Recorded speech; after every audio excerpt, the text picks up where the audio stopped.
खबरों के सिलसिले को नए सिरे से आगे बढ़ाते हैं और बात कर लेते हैं कोरोना की। कोरोना को लेकर जो कांग्रेस कुछ दिन पहले तक मोदी सरकार और बीजेपी को घेरने में लगी थी, वो अब खुद पार्टी के झगड़े में बुरी तरह फंस गई है। पिछले 1-2 हफ्ते से पंजाब और राजस्थान में पार्टी नेताओं के झगड़े में कांग्रेस बुरी तरह फंसी हुई है और अब कल अचानक यूपी में कांग्रेस के ब्राह्मण चेहरे जितिन प्रसाद ने पार्टी का साथ छोड़ने का दामन थाम लिया। जितिन प्रसाद का बीजेपी में जाना बीजेपी के लिए कितना फायदेमंद होगा ये तो वक्त ही बताएगा, लेकिन कांग्रेस के लिए झटका जरूर है। जितिन प्रसाद ने ऐसे वक्त में पार्टी का साथ छोड़ा है जब कांग्रेस महासचिव प्रियंका गांधी यूपी में बीजेपी के खिलाफ कांग्रेस को खड़ा करने में लगी है। दूसरी तरफ राजस्थान में अब सचिन पायलट का सब्र जवाब दे रहा है। उनके पक्ष में पार्टी महासचिव भवन जितेंद्र सिंह ने भी आवाज उठाई है। अब देखना है कि पायलट की मांग पर अशोक गहलोत क्या करते हैं। वहीं पंजाब में कैप्टन अमरिंदर सिंह और नवजोत सिंह सिद्धू का झगड़ा अभी तक सुलझा नहीं है। तो कांग्रेस नेतृत्व पर भी सवाल उठा रहे हैं तमाम नेता। जितिन प्रसाद ने कांग्रेस का साथ छोड़ दिया। पंजाब में अंतर कलह है, राजस्थान में भी कलह चरम पर है और कांग्रेस नेतृत्व पर ही सवाल उठ रहे हैं।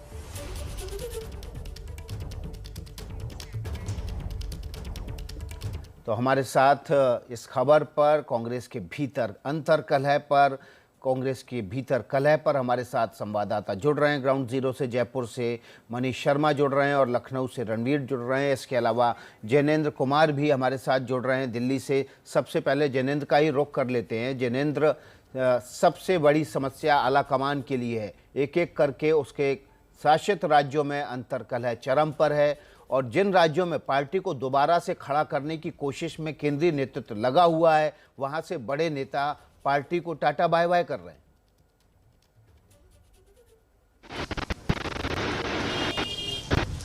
सिलसिला एक के बाद और बड़े कांग्रेस छोड़कर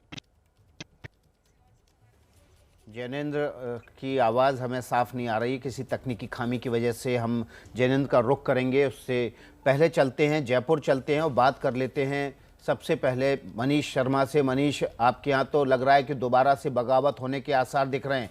जो सचिन पायलट हैं उनका सब्र एक बार फिर से जवाब देता दिख रहा है। जी विकास, इसमें कोई दो राय नहीं है कि राजस्थान में असंतुष्ट खेमा यानी सचिन पायलट काफ़ी ज़्यादा नाराज़ है।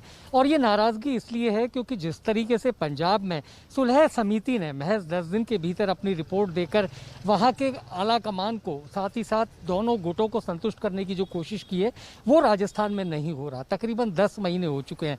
लेकिन हमें गौर करना होगा सचिन पायलट के कल के बयान पर जो जितिन प्रसाद के कांग्रेस को छोड़ देने के बाद आया। उन्होंने कहा मैं कांग्रेस में हूँ, कांग्रेस में रहूंगा। इसी बीच पूर्व मंत्री जितेंद्र सिंह का भी एक बयान आता है जिसमें वो कहते हैं कि सचिन की जो बातें हैं वो जायज़ है और राजस्थान में जिस तरीके से बातें सचिन कर रहे हैं उस पर ध्यान देना चाहिए। तो इस बात से ये बात तो साबित होती है विकास कि फिलहाल सचिन कांग्रेस छोड़ने के मूड में नहीं है। कल सचिन के पिता स्वर्गीय राजेश पायलट की पुण्यतिथि है। पिछले साल की अगर हम स्थिति की बात करें तो वहीं से बगावत का बिगुल बजा था, लेकिन इस बार स्वर्गीय राजेश पायलट की पुण्यतिथि पर कोई कार्यक्रम नहीं होने जा रहा। कल 11 जून को कांग्रेस ने पेट्रोल और डीजल की महंगाई को लेकर एक बड़ा धरना आयोजित करने का फैसला किया है। सचिन पायलट उसे लेकर कल जो बैठक हुई थी वर्चुअल, उसमें भी प्रदेश अध्यक्ष और मुख्यमंत्री के साथ जुड़े थे। लेकिन सचिन पायलट के जो करीबी विधायक हैं वो इस बात को लेकर लगातार मांग कर रहे हैं कि मंत्रिमंडल में उनके लोगों को मौका मिलना चाहिए। खासतौर पर अगर मैं जिक्र करूं वेद प्रकाश सोलंकी का, जो एसटी समूह से आते हैं और उनका ये कहना है कि कैबिनेट में आज की तारीख में एक भी SC/ST मंत्री नहीं है। जो थे उन्हें बर्खास्त किया जा चुका है। खासतौर पर रमेश मीणा और भंवरलाल मेघवाल की मौत हो चुकी है। तो ऐसे में इस एक जरिए से अपनी बात को सचिन खेमा उठाना चाह रहा है, लेकिन सचिन पायलट लगता है वेट एंड वॉच के मूड में है। सुलह समिति की रिपोर्ट अगर आती है तो उसमें कोई ना कोई रास्ता निकल सकता है। जी तो विकास। मनीष शर्मा कह रहे हैं कि सचिन पायलट शायद वेट एंड वॉच के मूड में है, इंतजार कर रहे हैं, लेकिन सब्र का बांध कब टूट जाए कोई नहीं कह सकता। और इस बात से भंवर जितेंद्र सिंह भी नाराज हैं कि अभी तक सचिन से जो वायदे किए गए थे उनको नहीं पूरा किया गया, और कहीं इसका असर पंजाब पर जो सुलह सफाई की कोशिश हो रही है उस पर ना पड़े कि इन कमेटियों की क्या महत्वता है। रणवीर का रुख कर लेते हैं, लखनऊ से हमारे साथ जुड़े हैं रणवीर, जहां बड़े नेता कांग्रेस के गांधी परिवार के सदस्य पार्टी को उबारने की कोशिश कर रहे हैं, पार्टी उबरने के बजाय वहां पर टूटती ज्यादा नजर आ रही है।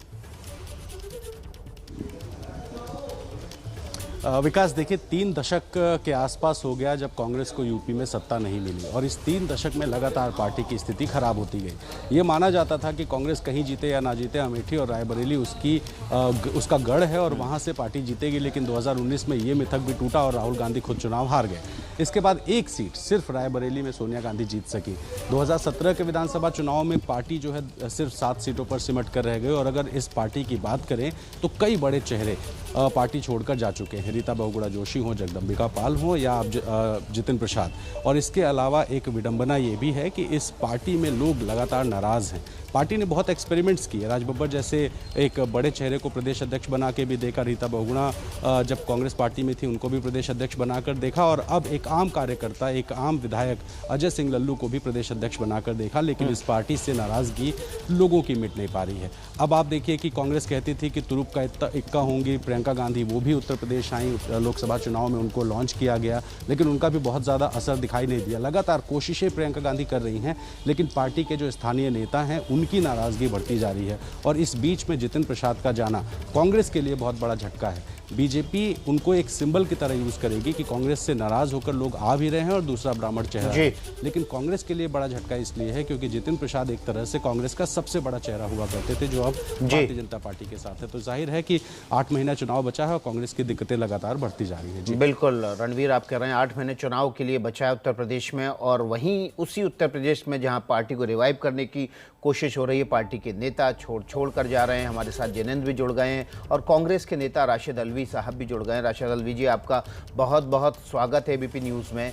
मेरा पहला सवाल ये है, क्या वजह है कि कांग्रेस के बड़े नेता, जिनके दम पर कांग्रेस आगे बढ़ने की अगली पीढ़ी खड़ी करने की कोशिश कर रही है, वो पार्टी से नाराज होकर बाहर निकल रहे हैं? क्या मिस हैंडलिंग है, कांग्रेस नेतृत्व संभाल नहीं पा रहा है, या पार्टी को लगातार सत्ता में रहने की जो आदत थी वो आदत से अभी भी तमाम नेता अपने आप को जेल नहीं कर पा रहे हैं? क्या विपक्ष में?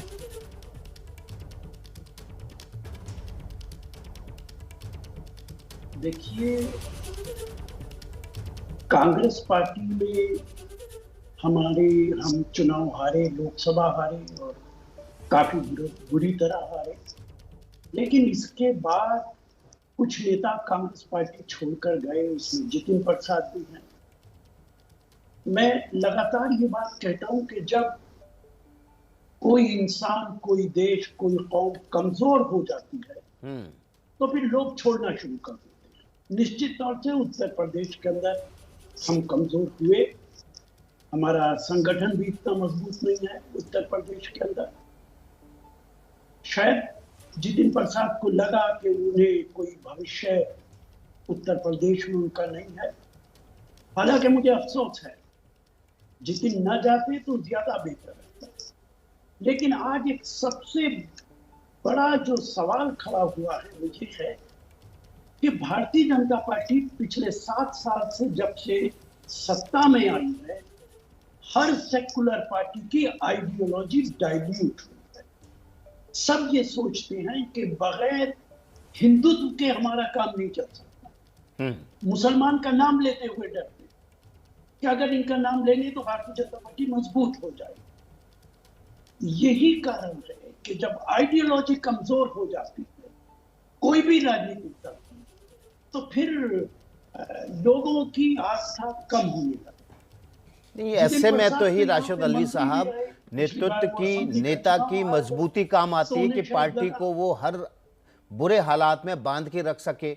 बीजेपी भी 14 साल से वनवास में थी उत्तर प्रदेश में, हमने तो नहीं देखा कि उसके बड़े नेता छोड़ के जा रहे हैं।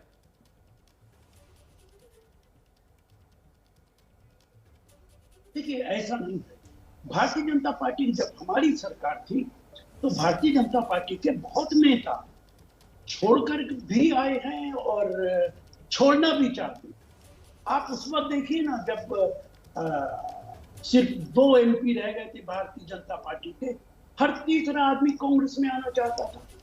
तो आज अगर हम सत्ता में नहीं रहे, ये तो एक इंसान की फितरत है।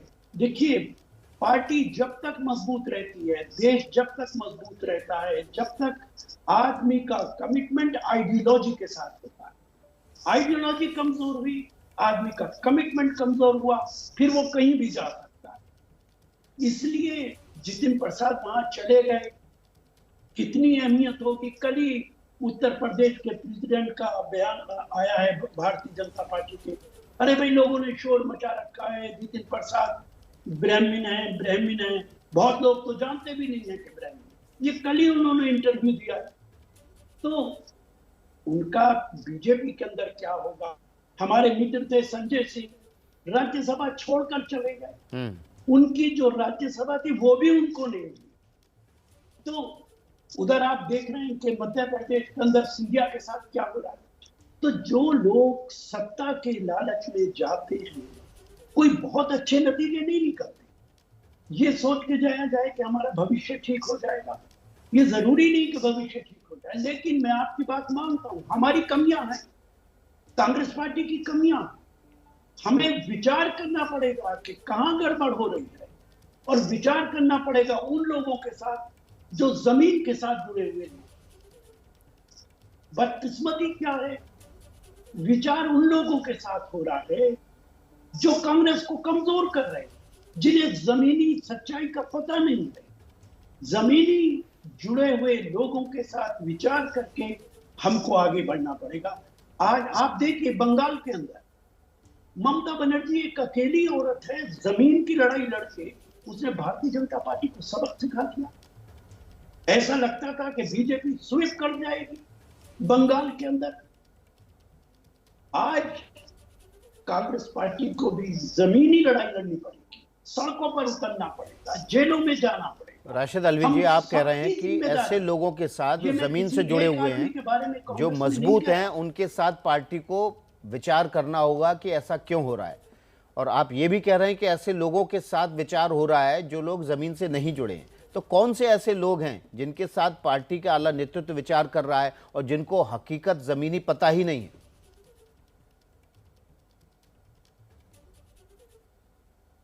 देखिए, ये मैं इस बहस में नहीं जाना चाहता।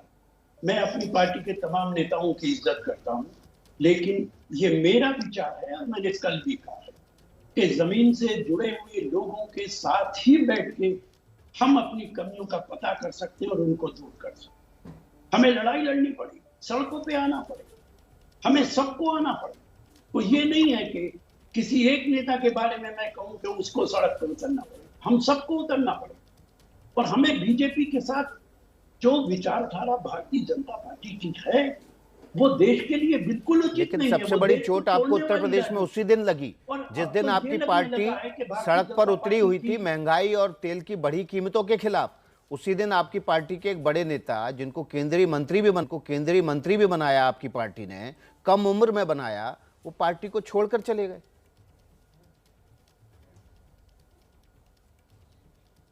देखिए, आपकी बात बिल्कुल ठीक है, जितिन प्रसाद हमें छोड़कर चले गए, हमें अफसोस है इस बात का, मुझे अफसोस है इस बात का कि जितिन चले गए। लेकिन ये सवाल तो जितिन से करना पड़ेगा कि भाई आप क्यों छोड़कर चले। लेकिन अभी आपने कहा कि पेट्रोल डीजल की कीमतों के खिलाफ, आपको याद है प्रधानमंत्री का वो बयान मेरे पास है जिसमें वो कहते थे यूपीए की सरकार में पेट्रोल डीजल की कीमत बढ़ रही है, ये उनके प्रशासन की कमजोरी और नाकामी। आज मैं वही सवाल प्रधानमंत्री से करता हूँ, बीजेपी के नेताओं से करता हूँ। अंतरराष्ट्रीय बाजार में कोई भी कीमत हो पेट्रोल डीजल की, आप हिंदुस्तान में बढ़ाते चले जाते। ये कोई परचून की दुकान थोड़ी है कि इसके अंदर आपको आमदनी चाहिए। अब तो ऐसा लगता है कि बीजेपी की राष्ट्रवाद और देशभक्ति की परिभाषा भी बदल गई।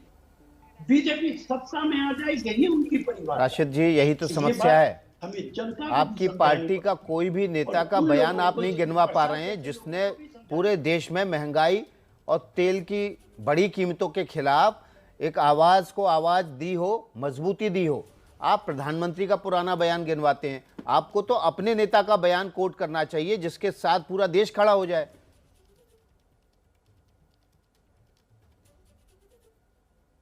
देखिए, प्रियंका गांधी ने न जाने कितने ट्वीट किए हैं, मैंने न जाने कितने बयान दिए हैं डीजल पेट्रोल, और कैलकुलेट करके दिए हैं। मैंने कैलकुलेट करके दिया है कि अंतरराष्ट्रीय बाजार में इतनी कीमत है, 1 लीटर पेट्रोल की कीमत 26-27 रुपए से ज्यादा नहीं हो सकती। टैक्स लगा के 30 रुपए, 35 रुपए, 40 रुपए में बेचिए। कितने बयान दिए। लेकिन आपसे मैं माफी के साथ ये भी कहूंगा कि मीडिया का एटीट्यूड भी विपक्ष के साथ ईमानदाराना नहीं रहता। अगर विपक्ष के आवाज को मीडिया उठाना शुरू कर दे, इस देश के अंदर भारतीय जनता पार्टी एक हफ्ता नहीं रह सकती। मीडिया एक इंपॉर्टेंट चीज है, एक चौथा स्तंभ है इस देश का। मीडिया पर सत्ताधारी सरकार का इतना दबाव रहता है। नहीं राशिद अल्वी जी, चाहते हुए आप भी गलत वो आरोप लगा रहे हैं। क्या विपक्ष की मीडिया की आवाज को बुलंद आपकी नहीं- आवाज नहीं दिखा रहे, विपक्ष की आवाज नहीं दिखा रहे? हम तो विपक्ष की आवाज ही हैं, हम तो विपक्ष की आवाज ही सबसे ज्यादा उठाते हैं। समस्या ये है कि विपक्ष अपनी आवाज को और ज्यादा मजबूती से उठाने के बजाय मीडिया पर तोहमत गढ़ने लगता। बहुत बहुत शुक्रिया आपका इस बहस में जुड़ने के लिए।